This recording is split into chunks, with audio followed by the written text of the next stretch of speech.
makes your learning affordable. And इसके बाद में देखो क्वेश्चन नंबर 10, क्वेश्चन नंबर 10 जो कि लास्ट क्वेश्चन है इस सेशन का and election commission of India का, जो कि ट्रिकी क्वेश्चन है थोड़ा। आप लोगों ने कभी ऐसा क्वेश्चन पढ़ा भी नहीं होगा, शायद देखा भी नहीं होगा। तो देखो यहाँ पे, consider the following statement regarding the ECI EVM। ठीक है, तो पहला है EVM consist of ballot units and control units only. Option 2, on VVPAT slips only candidates name, serial number, symbol of party, session number, VVPAT ID are mentioned। जो VVPAT slips होती हैं, आपको पता होना चाहिए VVPATs होते क्या है। ठीक है, how many of the statement are correct. अब देखो हिंदी मीडियम वाले एक बार, EVM में केवल मत पत्रिकाएं और नियंत्रण इकाई शामिल है। VVPAT स्लिप पर केवल उम्मीदवार का नाम, क्रम संख्या, सीरियल नंबर, पार्टी का चिन्ह, सत्र संख्या, सेशन आईडी, VVPAT आईडी अंकित होता है। ठीक है, अब इसका कौन सा करेक्ट आंसर होगा, कौन सा करेक्ट आंसर नहीं होगा, इस चीज को देखने के लिए अपन जाएंगे इलेक्शन कमीशन ऑफ इंडिया की वेबसाइट पर।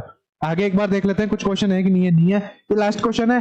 अपन चलते हैं इलेक्शन कमीशन ऑफ इंडिया की वेबसाइट के ऊपर ताकि आप लोगों को अच्छे से चीजें समझ में आ जाए। तो अब अपन चलेंगे इलेक्शन कमीशन ऑफ इंडिया की वेबसाइट, क्योंकि ये क्वेश्चन वहीं से सोल्व होगा और आपको चीजें समझ में आनी चाहिए। तो आपका एक काम मैं आपको दे रहा हूं, जितनी भी कॉन्स्टिट्यूशनल बॉडीज है, साथ में स्टैट्यूटरी बॉडीज है, उन सब में आप क्या करोगे, एक एक वेबसाइट पे जाओगे, विजिट करोगे। और अगर मेरे से क्लास ले रहे हो तो विजिट करने की कोई जरूरत ही नहीं है। आई बात समझ में नहीं आई? और अगर क्लास नहीं ले रहे तो विजिट करने की जरूरत है, क्योंकि कई बार क्या है, एक बार विजिट कर लेना और कुछ काम की चीजें जो है, जो काम की चीजें होती हैं उनको नोट कर लेना। ठीक है, एंड उसके बाद में बार बार विजिट करने की कोई जरूरत नहीं है किसी भी चीज को। और मेरी क्लास लेते हो तो कहीं जाने की जरूरत नहीं है, आपको सारी चीजें एक जगह मिल जाएगी। तो यहाँ पे देखो, क्योंकि क्या है ना, यूपीएससी EPFO के 2025 वाले क्वेश्चन पेपर में कुछ चीजें पूछी गई हैं। कौन सी चीजें पूछी गई हैं? इलेक्शन, एक मिनट मुझे क्या ढूंढना है यहाँ पे, FAQs।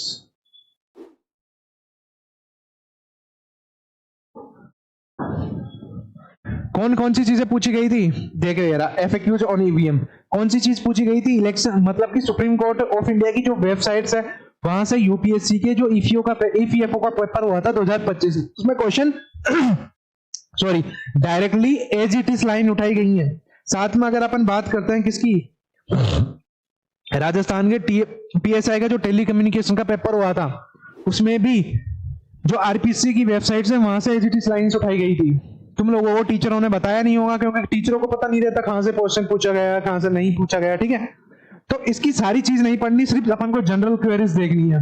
ठीक है, तो पहला तो क्या है कि EVM क्या है। अब ध्यान रखना, अपन ने कौन सी चीज पढ़ी थी यहाँ पे, अपन ने एक चीज पढ़ी थी कि इलेक्शन कमीशन के इलेक्शन कमीशन ऑफ इंडिया की जो EVM है उसके 2 पार्ट होता है। तो यहां पर तो ECI EVM, ECI EVM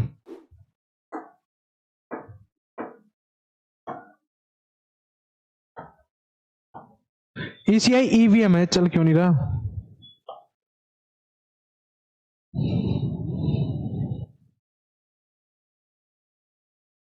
ECI EVM है, कंट्रोल यूनिट भी है, एंड इसके बाद में बैलेट यूनिट भी है, कंट्रोल यूनिट भी है, एंड इसके बाद में VVPAT भी इसके अंदर ऐड कर दिया गया है।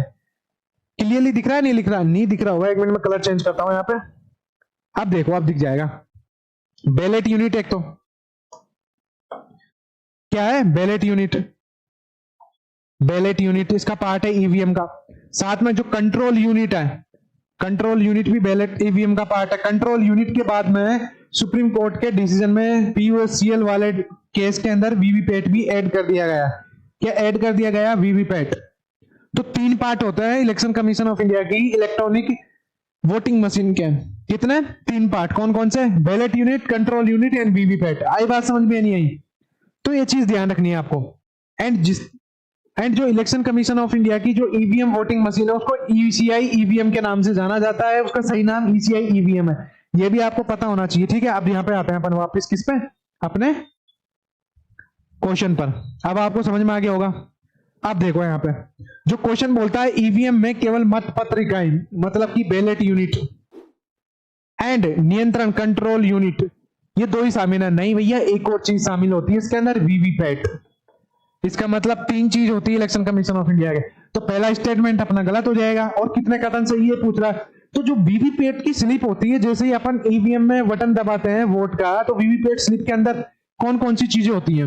वीवीपैट स्लिप जब निकल के आती है तो उस पर जो डिटेल्स होती है वो डिटेल्स याद रखना। एक तो कैंडिडेट का नाम होता है जिसको अपन ने वोट दिया उसको, आप लोगों ने डेफिनेटली वो वीवीपैट स्लिप देखी भी होगी, कैंडिडेट नेम।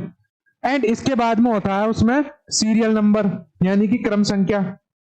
सीरियल नंबर 5 चीज होती है, सीरियल नंबर, क्रम संख्या। एंड इसके बाद में होता है पार्टी का चिन्ह। पार्टी का चिन्ह नहीं है, इंडिविजुअल लड़ रहा है, निर्दलीय है तो उसका कोई चिन्ह होगा, वो चिन्ह होगा, ठीक है, ये चीज होती है। एंड उसके बाद में होती है सेशन नंबर। इलेक्ट्रॉनिक डिवाइस है तो सेशन नंबर होगा, सिंपल सी बात है वीवीपैट के अंदर। एंड इसके बाद में एक और चीज होती है वीवीपैट आईडी। उस वीवीपैट की एक पर्टिकुलर आईडी अलोकेट की जाती है ताकि किसी भी प्रकार की चीजें बाद में अगर क्वेश्चन उठते हैं वोट रिगिंग या फिर फ्रॉड के, उन सबका समाधान किया जा सके, ठीक है। तो ये 1 2 3 4 5 चीज होती है वीवीपैट स्लिप के अंदर। तो पांचों चीजें हैं यहाँ पे, उम्मीदवार का नाम है, क्रम संख्या है, पार्टी का चिन्ह है, सत्र संख्या है, वीवीपैट आईडी है। तो दूसरा स्टेटमेंट अपना हो जाएगा एब्सोल्युटली करेक्ट स्टेटमेंट, मतलब कि बिल्कुल सही कथन है। सही कथन है तो सिर्फ और सिर्फ केवल एक कथन सही है, तो कौन सा ऑप्शन बोल रहा है, ऑप्शन बी, केवल एक कथन सही है, तो अपना करेक्ट आंसर हो जाएगा ऑप्शन बी। तो आप लोग इस प्रकार के क्वेश्चनों को सोल्व करने की ट्राई कीजिए ताकि रियल एग्जाम में अगर किसी भी प्रकार का थोड़ा सा टफ क्वेश्चन भी आता है तो आप उस क्वेश्चन को पूरी तरीके से हैंडल करने के लायक बनो। तो आप सब लोगों को ये सेशन किस प्रकार से पसंद आया एक बार मेरे को कमेंट सेक्शन में बता देना। अगर आपको इतना डीपली एनालिसिस चाहिए प्रीलिम्स के एग्जाम्स के लिए, साथ में मेंस के पर्सपेक्टिव के हिसाब से, तो प्लीज चैनल को सब्सक्राइब कर देना ताकि हम डेली बेसिस पर ऐसे एनालिटिकल लेक्चर्स ले सके आप लोगों के लिए, ठीक है।